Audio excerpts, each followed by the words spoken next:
नमस्कार। चुनावी समर में आप लोगों का स्वागत है।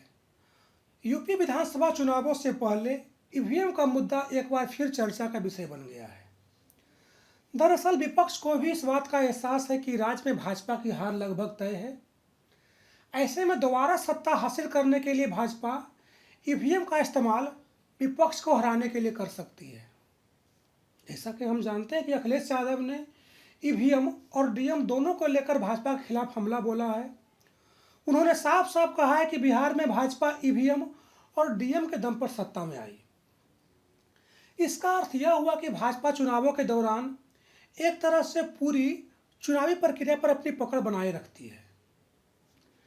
ऐसे में सवाल यह उठता है कि आखिर विपक्ष भाजपा की इस रणनीति का कैसे मुंहतोड़ जवाब दे सकता है। इस मुद्दे पर आलोचकों का यह कहना है कि जनता की एकता ही भाजपा को चुनावों में मात देने के लिए सबसे बड़ी कुंजी है। यानी कि जनता अगर एकजुट हो जाए तो ईवीएम और डीएम दोनों को आसानी से मात दिया जा सकता है।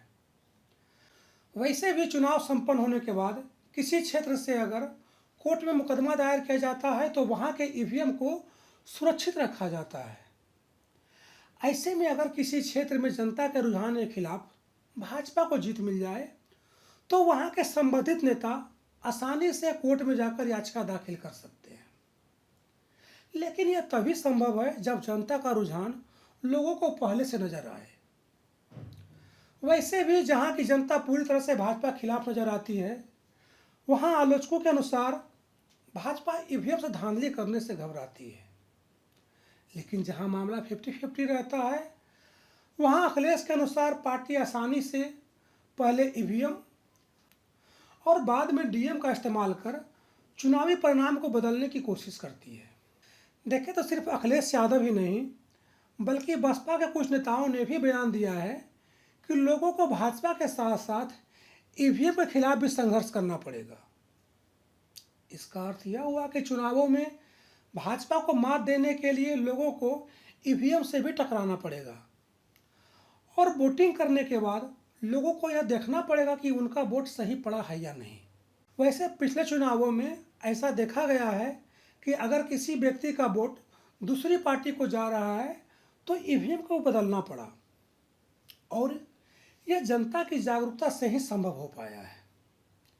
इसलिए अखिलेश यादव और बसपा कुछ नेताओं ने ईवीएम को लेकर जिस तरह से जनता को जागरूक होने की सलाह दी है, उससे साफ है कि विपक्ष के साथ साथ जनता की जागरूकता से ही ईवीएम को मात दी जा सकती है।